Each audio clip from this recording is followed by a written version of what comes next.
বরিশালে বর্ণাঢ্য আয়োজনে চারণ খেলাঘর আসরের ৪৭তম দ্বিবার্ষিক সম্মেলন অনুষ্ঠিত হয়েছে।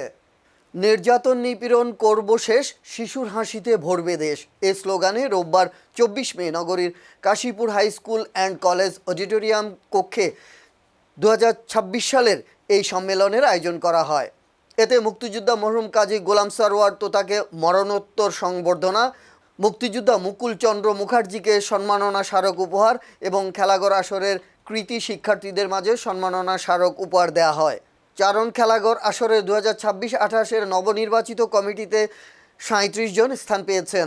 এতে সভাপতি নির্বাচিত হয়েছেন ফুলকুড়ি শিশু নিকেতনের প্রধান শিক্ষক কামরুন্নাহার কলি, কাশীপুর হাই স্কুল অ্যান্ড কলেজের অধ্যক্ষ মামুনুর রশিদ, বরিশাল মহানগর কলেজের অধ্যক্ষ ফখরুল ইসলাম, ফাতেমা রোজি, জুনায়েদ খান, ইসরাত মেরিন সহসভাপতি হয়েছেন। সাধারণ সম্পাদক নির্বাচিত হয়েছেন শুভজিৎ ঘোষ।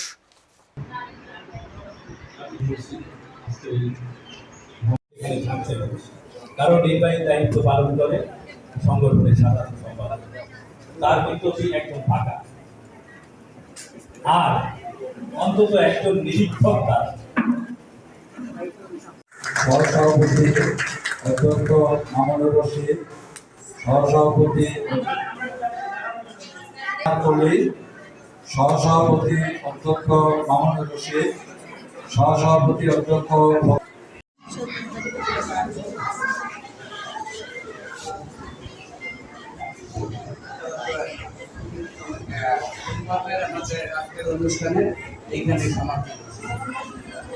অনুষ্ঠানে সম্মানিত জেলা কমিটির অতিথিবৃন্দ, উপস্থিত আছেন দুই মুক্তিযোদ্ধা মুকুল কুমার মুখার্জি সহ সহযোদ্ধারা, সকলকে আমার সালাম ও শুভেচ্ছা। আসলে এত বড় দায়িত্ব আজকে আমি পাবো আমি কল্পনাও করিনি। আমি খেলাঘরের সাথে ছিলাম, আছি, থাকবো, এটাই ছিল আমার প্রতিজ্ঞা।